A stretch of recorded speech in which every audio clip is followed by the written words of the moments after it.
مفتی سلطان کے بیانات کے لیے مفتی سلطان آفیشل کو سبسکرائب کریں۔ الحمد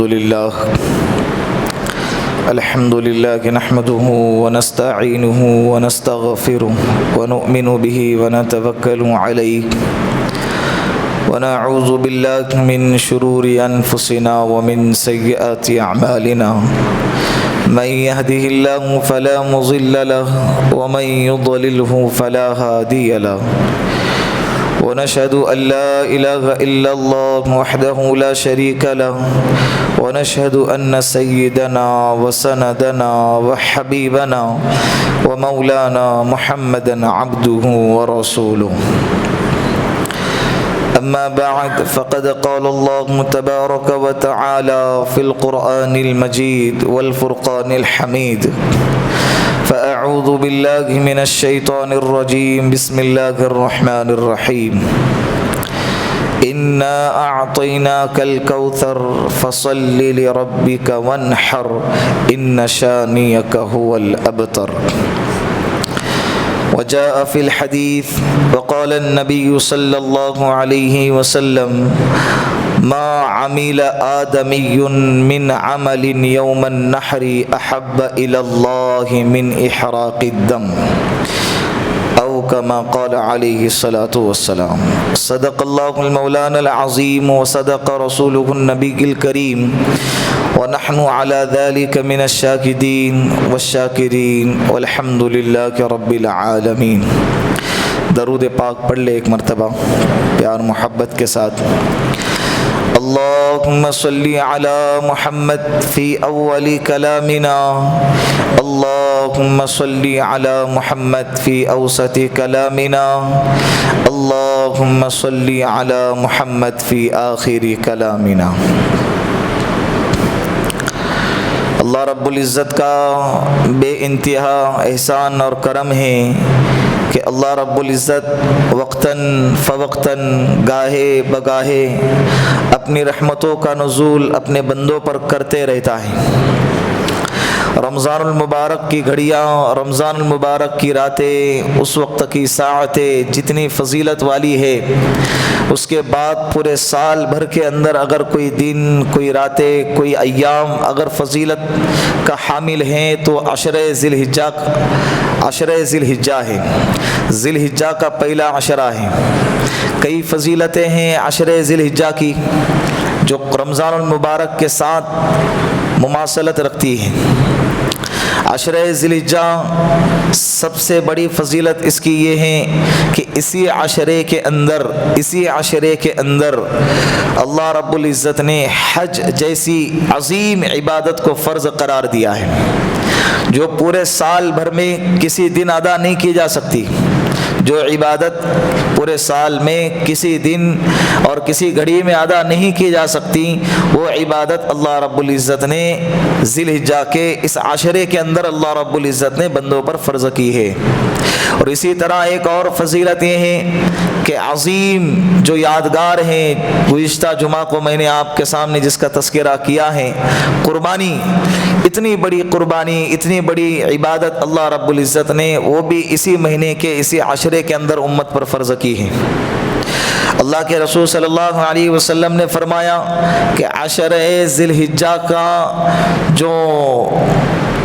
جو فضیلت والی جو چیز ہے کہ ہر رات شب قدر کے برابر درجہ رکھتی ہے، ہر رات شب قدر کے برابر درجہ رکھتی ہے۔ تو سوچے کہ اس کی فضیلت کتنی اعلیٰ ہے۔ جس طرح سے رمضان المبارک کا مہینہ ختم ہونے کے بعد عید الفطر ہمارا استقبال کرتی ہے اور عید الفطر کے ذریعے ہم اللہ کے سامنے سرو سجود ہوتے ہیں اور خوشی کا اظہار کرتے ہیں، تو اسی طرح عشرہ مکمل ہونے کے بعد، ذی الحجہ کا پہلا 10 دن مکمل ہونے کے بعد اللہ رب العزت نے ہمارے لیے عید الاضحیٰ جیسی عبادت رکھی ہے، اور عید الاضحیٰ کے بعد ہم اللہ کے سامنے خوشی کا اظہار کرتے ہیں۔ تو کہیں نہ کہیں جا کر رمضان المبارک کے ساتھ اس عشرے کو، عشرہ کہتے 10 کا عدد، ذی الحجہ کے پہلے عشرے کو کہیں نہ کہیں رمضان المبارک کے ساتھ میں مشابہت حاصل ہے۔ جس طرح سے رمضان کے اندر ہم صدقات کے ذریعے، خیرات کے ذریعے غریبوں کی، مسکینوں کی مدد کرتے ہیں، تو اسی طرح اس عشرے کے اندر جب قربانی کرتے ہیں تو قربانی کے بعد گوشت کے ذریعے ہم مسکینوں کی، فقراء کی، غریبوں کی مدد کرتے ہیں۔ دیکھیں نا کتنے اربوں خربوں جانور ذبح ہوتے ہیں، اور سارے جانوروں کا گوشت تو جس نے ذبح کیا ہے سب کے اپنے اپنے گھروں میں تو مکمل گوشت تو نہیں آتا ہے نا۔ اگر 100 کلو کا جانور ہے تو 30 سے 40 کلو اپنے گھر میں آئیں گا، بقیہ کہاں جائیں گا؟ مسکینوں کے گھر جائیں گا، فقراء کے گھر جائیں گا، محتاجوں کے گھر جائیں گا، غریبوں کے گھر جائیں گا۔ کتنی پیاری سنت ہے، کتنا پیارا عمل ہے۔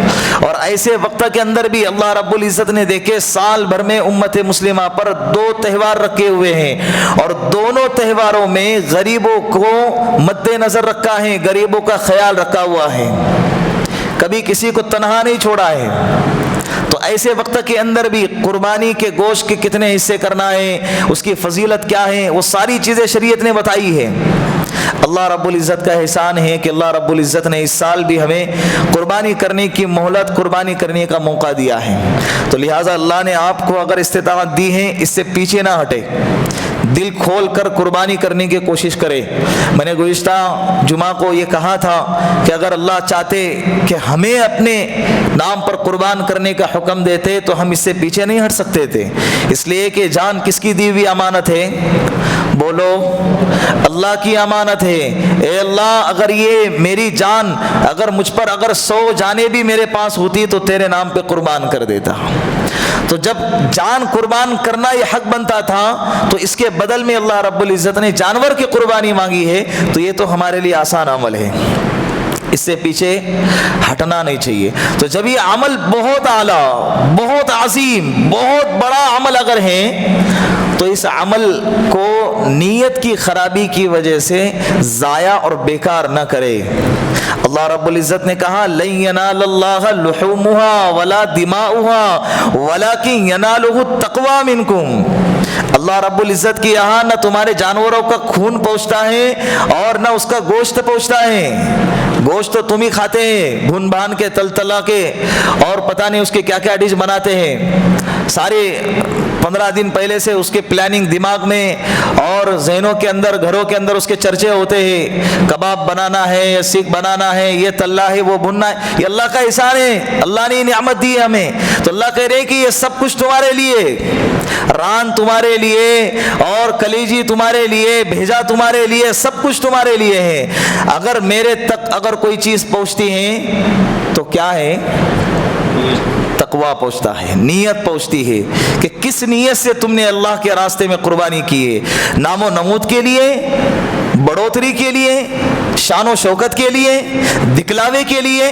اللہ کی قسم، چاہے 1 کروڑ روپے کا بکرا خرید کے اگر ذبح کر دو اور نیت اگر خالص نہ ہو، اللہ کو راضی کرنے کی اگر نیت نہ ہو، تو سب کے سب ضائع ہیں، سب کے سب کیا ہیں؟ بیکار ہے۔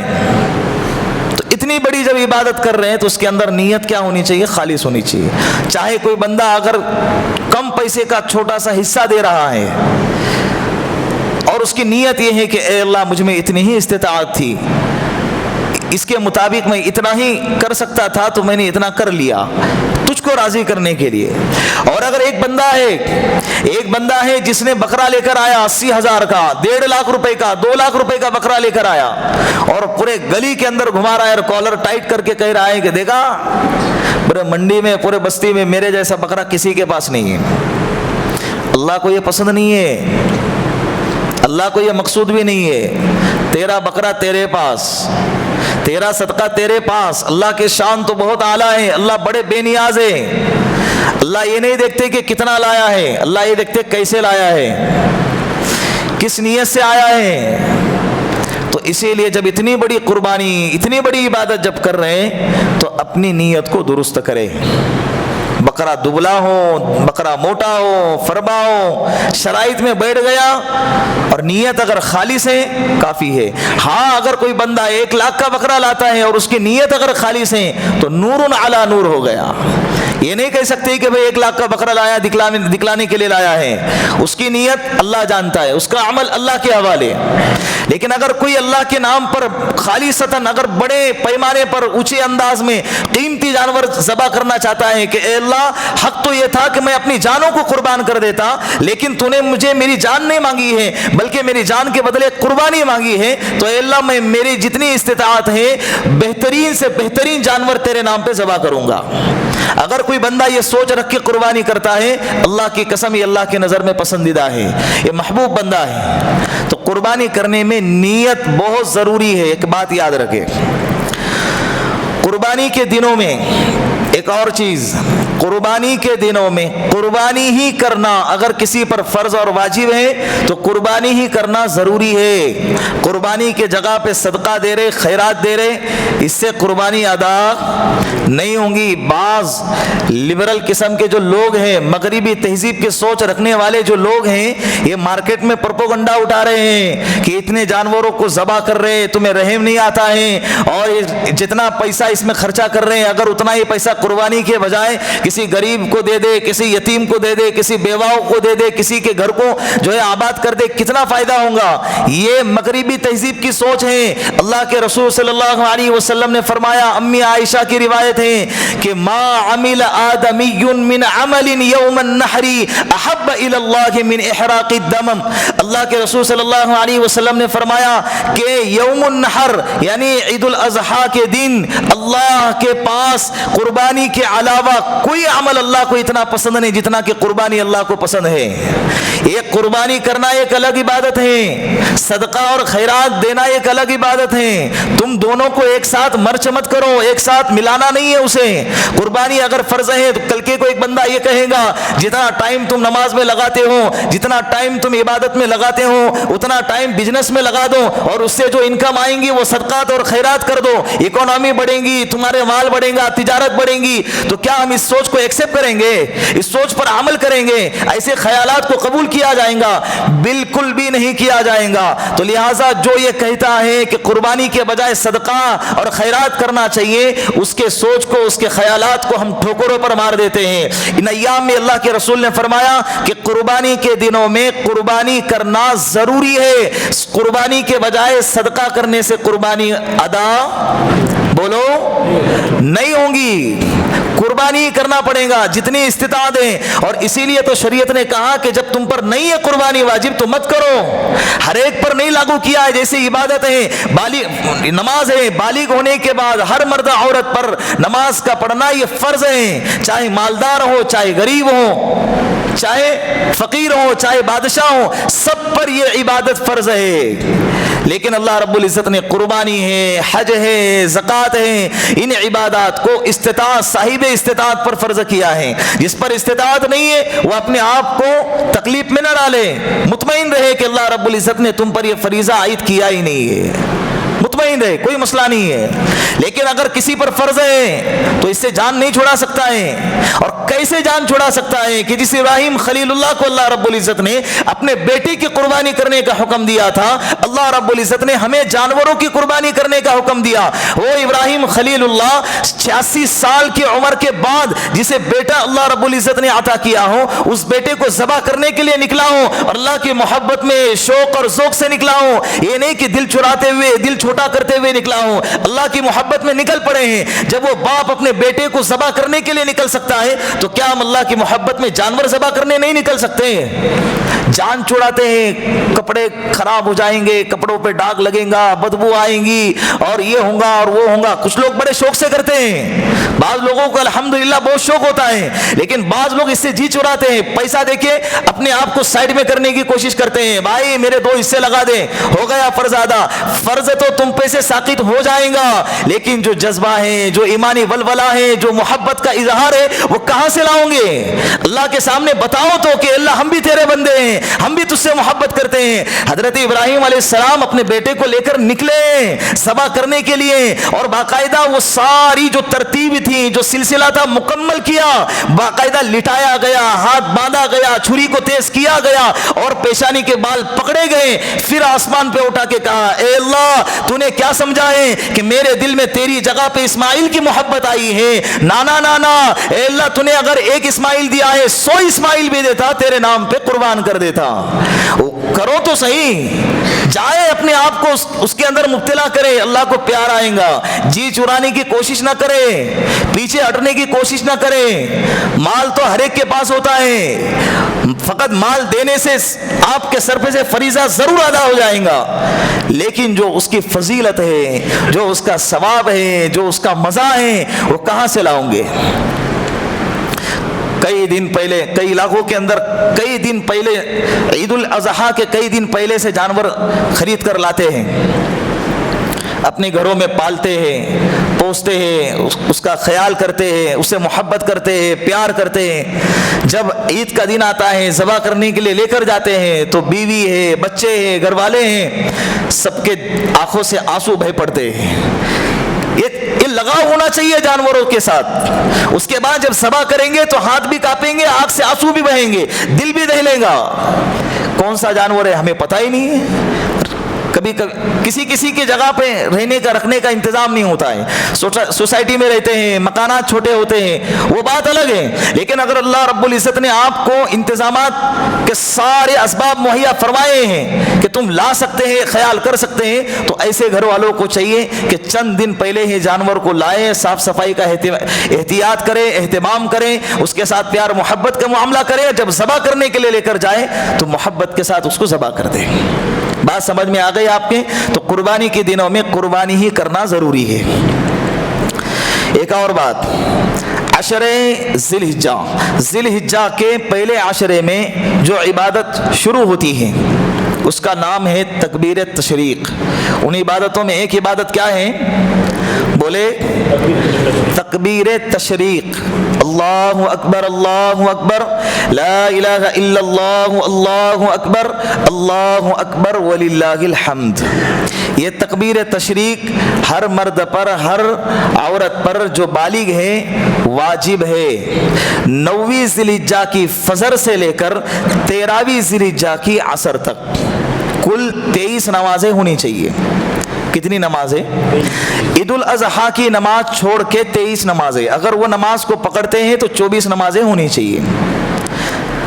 ہمارے سامنے جو دن آ رہے ہیں, بدھ کی فجر سے اتوار کی عصر تک, بدھ کی فجر سے اتوار کی عصر تک, 9ویں ذی الحجہ کی فجر سے 13ویں ذی الحجہ کی عصر تک, یہ 5 دن ہیں, 23 نمازیں بنتی ہیں. ان ایام میں ہر مرد عورت پر, امام ہو, مقتدی ہو, منفرد ہو, مسبوق ہو, سب پہ ایک مرتبہ تکبیر تشریق کا پڑھنا واجب ہے. مردوں کے لیے بلند آواز سے پڑھنا ہے, عورتوں کے لیے آہستہ آواز سے پڑھنا ہے. عورتوں کو چاہیے کہ اپنے گھروں کے اندر جو نماز پڑھنے کی جگہ ہے اس جگہ کے سامنے دیوار پر تکبیر تشریق لکھ کے لگا دے, تاکہ سال بھر اس کا عمل ہوتا نہیں ہے نا, ان ایام میں یاد نہیں آتا ہے. سینہ قبلے سے پھرنے سے پہلے, بات کرنے سے پہلے, وضو ٹوٹنے سے پہلے, یہ ساری شرائط ہیں اس کے. سلام پھیرنے کے فوراً بعد تکبیر تشریق پڑھنا ہے. اور کتنی مرتبہ پڑھنا ہے؟ ایک مرتبہ, 3 مرتبہ نہیں ہے. بعض لوگ 3 مرتبہ پڑھتے رہتے ہیں. ایک ہی مرتبہ پڑھنا واجب ہے. مردوں کے لیے بلند آواز سے, عورتوں کے لیے آہستہ سے. مردوں پر بھی واجب, عورتوں پر بھی واجب. مقتدی ہو تب بھی, امام ہے تب بھی, اور مسبوق ہے تب بھی. کسی کے 1 رکعت 2 رکعت چھوٹ گئی, امام کے سلام پھیرنے کے بعد کھڑے ہو کے اپنی نماز پوری کر رہا ہے, تو وہ اپنی نماز کے مکمل ہونے کے بعد سلام پھیر کے فوراً تکبیر تشریق پڑھے گا. بات سمجھ میں آ گئی؟ منفرد ہو تب بھی, نماز چھوڑ گئی بعد میں آ گئے, اکیلا نماز پڑھ رہا ہے, اس کے بعد بھی سلام پھیر کے وہ نماز پڑھے گا. اگر کسی شخص کی انہی 5 دنوں کے اندر کوئی نماز قضا ہو گئی اور انہی 5 دنوں میں اس قضا نماز کو وہ ادا کر رہا ہے, مان لو 9ویں ذی الحجہ کی ظہر کی نماز قضا ہو گئی اور وہ ظہر کی نماز 9ویں ذی الحجہ کے عشاء کے بعد ادا کر رہا ہے، تو اب اسے اس دن اسی ایام میں جو نماز قضا کر رہا ہے اس وقت میں تکبیر تشریق پڑھنا ہے، لیکن 9ویں ذی الحجہ میں جو نماز قضا ہوئی ہے وہ ادا کر رہا ہے 14ویں ذی الحجہ کو، ایام تشریق کے گزرنے کے بعد، تو اب اس پر تکبیر تشریق پڑھنا نہیں ہے، گناہ ہوگا، توبہ طائب کرنا ہے، اس کی کوئی قضا نہیں ہے۔ تکبیر تشریق بھول گئے تو اس کی قضا نہیں ہے، توبہ طائب کرنا ضروری ہے۔ بات سمجھ میں آ گئی؟ تو انشاءاللہ بدھ کی فجر سے اتوار کے عصر تک تکبیر تشریق پڑھنا ہے۔ آگے ایک اور مسئلہ، بعض لوگ گزشتہ جمعہ کوئی مسئلہ کہنا تھا لیکن رہ گیا تھا کہ جس شخص پر قربانی واجب ہے اس کے لیے مستحب عمل ہے کہ وہ اپنے بالوں کو اور اپنے ناخنوں کو نہ کاٹے جب تک قربانی نہیں ہوتی ہے۔ یہ مستحب عمل ہے اس لیے کہ حاجیوں کی مشابہت اختیار کرنا ہے۔ ان ایام میں حاجی لوگ اپنے آپ کو احرام کی حالت میں رکھتے ہیں، نہ ناخن کاٹ سکتے ہیں نہ بال کاٹ سکتے ہیں، تو ان کی مشابہت اختیار کرتے ہوئے ہم کو ویسے رہنا ہے۔ لیکن ایک بات یاد رکھے، ایک اور اس کے اندر اہم مسئلہ ہے، بعض لوگ یہ سمجھتے ہیں کہ اگر ان 10 دنوں کے اندر اگر کسی نے جس پر قربانی واجب تھے اس نے ناخن کاٹ لیے یا اس نے بال کاٹ لیے تو اب اس کی قربانی نہیں ہوں گی۔ یہ بالکل غلط بات ہے۔ میں نے کہا کہ یہ مستحب عمل ہے، اگر کسی نے بال ناخن نہیں کاٹے اللہ اس کو ثواب دے دیں گے، لیکن اگر کوئی کاٹ دیتا ہے تو قربانی پر اس کا کوئی اثر نہیں پڑے گا، قربانی پر کوئی اثر نہیں ہوگا، اس کا قربانی ادا ہو جائیں گی۔ قربانی کرنا چاہیے، بلکہ قربانی کرنا چاہیے۔ بات سمجھ میں آ گئی؟ یہ بالوں کا مسئلہ ہو گیا۔ اسی طرح عرفہ کا روزہ، 9ویں ذی الحجہ کا روزہ، بعض لوگ یہ بھی سوال کرتے ہیں کہ عرفہ کا روزہ عرب کے دنوں کے اعتبار سے رکھنا ہے یا یہاں کے دنوں کے اعتبار سے؟ ہم جہاں ہیں وہاں پر جو ایام جو وقت چل رہا ہے اور اس وقت میں جو عبادت ہم کو اپنی طرف بلا رہی ہے ہم کو ان وقت میں اس عبادت کو کرنا ضروری ہے۔ ظہر کے ٹائم میں جہاں تم ہیں اگر اس جگہ میں اگر ظہر کا ٹائم داخل ہو گیا تو ظہر تم پر فرض ہو گئی۔ اب اس وقت میں دوسرے علاقے میں دوسری کنٹری کے اندر فجر کا ٹائم چل رہا ہے، کسی کنٹری میں عصر کا اور مغرب عشاء کا ٹائم چل رہا ہے، تو کیا تم اس کنٹری کا خیال کرتے ہوئے عصر مغرب کی نماز پڑھو گے؟ جس علاقے میں آپ رہ رہے ہیں اس علاقے کے اندر اس وقت میں جو عبادت تمہیں اپنی طرف بلا رہی ہے اس وقت میں وہ عبادت کریں گے۔ حضرت ابراہیم علیہ السلام نے 10 ذی الحجہ کو قربانی کی تھی، تو 10 ذی الحجہ یہ 10 ذی الحجہ متعین ہو گئی ہمارے لیے۔ اب جب بھی 10 ذی الحجہ آئیں گی ہم اس وقت میں قربانی کریں گے۔ تو اسی طرح 9 ذی الحجہ یہ یوم عرفہ ہے، عرفہ کا دن ہے 9 ذی الحجہ، تو اس دن ہم کیا کریں گے؟ روزہ رکھیں گے۔ اللہ کے رسول صلی اللہ علیہ وسلم نے فرمایا جو شخص یوم عرفہ کو روزہ رکھیں گا، عرفہ کے دن روزہ رکھیں گا، اللہ رب العزت اس کے اگلے 1 سال کے پچھلے 1 سال کے گناہوں کو معاف کریں گے اور اس کو اگلے اور پچھلے 1 سال کے روزہ رکھنے کا ثواب عطا فرمائیں گے۔ ایک دن روزہ کتنی بڑی فضیلت! تو انشاءاللہ یہ روزہ آ رہا ہے بدھ کے دن، تو بدھ کے دن ہم سب ارادہ کرتے ہیں نا انشاءاللہ روزہ رکھیں گے۔ انشاءاللہ مرد ہو یا عورت ہو اپنے گھروں میں روزہ رکھنے کا ماحول بنائیں۔ 9ویں ذی الحجہ کو بڑی فضیلت ہے اس کی۔ قربانی کی کھال، یہ بھی ایک مسئلہ ہے کہ آج کے زمانے میں اب مارکیٹ ویلیو اتنا گھٹا ہوا ہے، قربانی کے کھال کو کیا کرنا چاہیے؟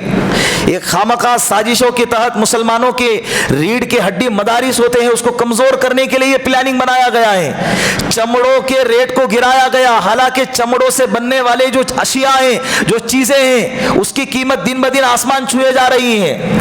عام چیزوں کی قیمت کم ہے لیکن جب وہ عام چیز چمڑے کی بن جاتی ہے تو اس کی قیمت بڑھ جاتی ہے۔ تو جب اس کی چمڑوں سے بننے والی چیزیں جب اس کی قیمتیں نہیں گھٹ رہی ہیں تو چمڑے کی قیمتیں کیوں گھٹائی جا رہی ہیں؟ اور اتنی گھٹائی گئی کہ سامنے والا بندہ کیا اس کو لے گا, اس کو کیا سنبھالے گا اور کیا اس کو بیچنے کے لیے جائے گا. پہلے بکرے کا چمڑا 300-400 روپے میں بکتا تھا, اب 30 سے 40 روپے میں کوئی لے نہیں رہا ہے, 20 روپے میں لیا جا رہا ہے. دیکھو کتنی بڑی پلاننگ کی جا رہی ہے, اور یہ پورا ٹارگٹ کیا جا رہا ہے مدارس کو کمزور کرنے کے لیے. ان لوگوں نے سوچا, یہ سمجھا, یہ پلاننگ کیا, اور ان کو یہ پتا چلا کہ مدارس کے ذریعے اسلام آباد ہے, مدارس کے ذریعے مسلمان پلتے ہیں, مدارس کے ذریعے مسلمان پھیلتے ہیں اور بڑھتے ہیں. اور مدارس چلتے کس سے ہیں؟ رمضان کے چندوں پہ اور قربانی کے چمڑوں پہ چلتے تھے. لیکن انہوں نے کیا کیا, آدھی کمر توڑ دی. اب مدارس والے یہ سوچنے لگے کہ بھائی جانور کے کھالوں کو ہم جمع کریں گے, جمع کرنے کے لیے ہمیں افراد چاہیے, ان افرادوں کے اوپر خرچہ چاہیے, آنے جانے کا خرچہ, ان کو کھلانے پلانے کا خرچہ. یہ خرچہ چمڑوں سے زیادہ ہو رہا ہے اور چمڑے اس سے کم قیمت میں بک رہے ہیں. تو یہ تکلیف الگ سے, نقصان الگ سے. مدارس کمزور ہو گئے نا, وہ اپنے پلان میں کیا ہو رہے ہیں, کامیاب. لیکن ہم ارادہ کریں, ہم کوشش کریں گے انشاءاللہ. تم لاکھ صحیح کوشش کرتے رہو ہمیں مٹانے کی, ہم الحمدللہ آگے بڑھنے کی کوشش کرتے رہیں گے. تو ہم یہ کوشش کریں کہ اپنے چمڑوں کو مدارس کے افراد کے حوالے کریں, اور ساتھ میں جب چمڑا دے دوں گے تو ساتھ میں 400 روپے 500 روپے کی پاوتی پھاڑ دیں. جب تم 50,000 کا بکرا 30,000 کا بکرا لا سکتے ہو تو 300-400 روپے کی پاوتی پھاڑنے میں کیا جاتا ہے. اس سے کیا ہوگا, مدارس کمزور نہیں ہوں گے, مدارس کا خرچہ بھی بچے گا, مدارس کے لیے سہولت بھی ہوں گی. تو انشاءاللہ یہ کھالوں کا استعمال اس طرح سے کریں گے. ہاں اگر کوئی بندہ ایسا ہے جیسے پہلے زمانے میں کرتے تھے, اگر کوئی بندہ ایسا ہے کہ جو اپنے جانور بکرا ہے اس کے کھال نکالی گئی, وہ اس کھال کو استعمال کرنا جانتا ہے اور چاہتا ہے کہ میں اس کھال کے ذریعے مصلی بناؤں گا, اس کھال کے ذریعے بیٹھنے کے لیے کچھ قالین نما چیز بناؤں گا, اگر وہ یہ ساری صلاحیت رکھتا ہے, اگر وہ چاہتا ہے یہ کرے, تو اس کے لیے جائز ہے. میرے بکرا ذبح ہونے کے بعد جو کھال نکلتی ہے بکرے کی, وہ میرے بکرے کی کھال, اس کا چمڑا میں خود استعمال کر سکتا ہوں. جیسے چمڑا ہے ویسے ہی اس کو دبا کر دے کر سکھا کر اس کی کوئی چیز بنا کر. لیکن اگر اس چمڑے کو بیچیں گا اور مارکیٹ سے اس کی قیمت لا کے اگر استعمال کریں گا, یہ جائز نہیں ہے. قیمت کا صدقہ کرنا ضروری ہوگا, قیمت کا صدقہ کرنا ضروری ہوگا. لیکن آج کل یہ سب نظر نہیں آتا ہے, کھالوں کو ایسے پکڑتے. تو جب پکڑنے میں اتنے آر محسوس کر رہے ہیں تو اس کو نمک لگا کر دبا کر دے کر اس کو استعمال کہاں سے کریں گے. یہ ساری چیزیں بہت دیر ہو گئی ابھی اسے. ایک اور بات, حضور اکرم صلی اللہ علیہ وسلم کی طرف سے قربانی کرنا جائز ہے, جائز نہیں بلکہ افضل ہے. اللہ کے رسول صلی اللہ علیہ وسلم نے بھی اپنی امت کی طرف سے قربانی کی ہے. اللہ کے رسول صلی اللہ علیہ وسلم پر امت کے احسانات نہیں ہیں, امت پر اللہ کے رسول کے احسانات ہیں. جب اللہ کے رسول امت کے خاطر قربانی کر رہے ہیں تو ہمیں بھی چاہیے کہ اللہ کے رسول صلی اللہ علیہ وسلم کے نام پر قربانی کرے. جب ایک بکرا لے کر آئے, اللہ نے استطاعت دی ہے, تو اللہ کے رسول کے نام پہ ایک اور بکرا لے کر آئے. لیکن اس کے اندر ایک اور بات یاد رکھیں, ہم پر قربانی واجب ہے لیکن ہمارے نام سے نہیں بلکہ اللہ کے رسول کے نام پر قربانی کر رہا ہے. اور ایک ہی بکرا لایا, وہی بکرا اللہ کے رسول کے نام پہ کر رہا ہے, تو یہ جائز نہیں ہے. اس لیے کہ سب سے پہلے تم پر واجب ہے, وہ واجب ادا کریں. اس کے بعد اگر ایکسٹرا کر رہے ہیں وہ نفل عبادت, نفل قربانی میں شامل ہوں گی, اور اللہ کے رسول صلی اللہ علیہ وسلم کے نام پر قربانی کریں. بکرے کی استطاعت نہیں رکھتے تو حصوں میں اپنا حصہ لگائیں کہ بھائی میرے طرف سے اللہ کے رسول صلی اللہ علیہ وسلم کی طرف سے قربانی ہوگی, ایک حصہ لگا دو. یہ کرنے کی کوشش کرے. بات سمجھ میں آ رہی ہے. مرحومین کی طرف سے بھی قربانی کرنا جائز ہے, مرحومین کی طرف سے جو دنیا سے چلے گئے, اس لیے کہ اب وہ عبادت نہیں کر سکتے, اس لیے تو مرحومین ہیں, رحم کرنے کے قابل ہیں. اللہ رب العزت نے ہمیں زندہ رکھا ہے, ہم عبادت کر سکتے ہیں, ہم مرحوم نہیں ہیں. ہاں یہ الگ بات ہے کہ پتہ نہیں اس کے بعد ہم کبھی نہ کبھی تو ہوں گے نا مرحومین.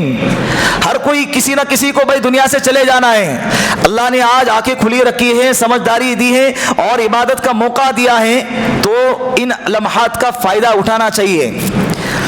اسی طرح قربانی کی قضا, یہ 3 دن قربانی کے ہیں, 10, 11, 12, یہ 3 دن قربانی کے ہیں. 5 دن ایام تشریق ہے, دونوں کو ملانا نہیں ہے.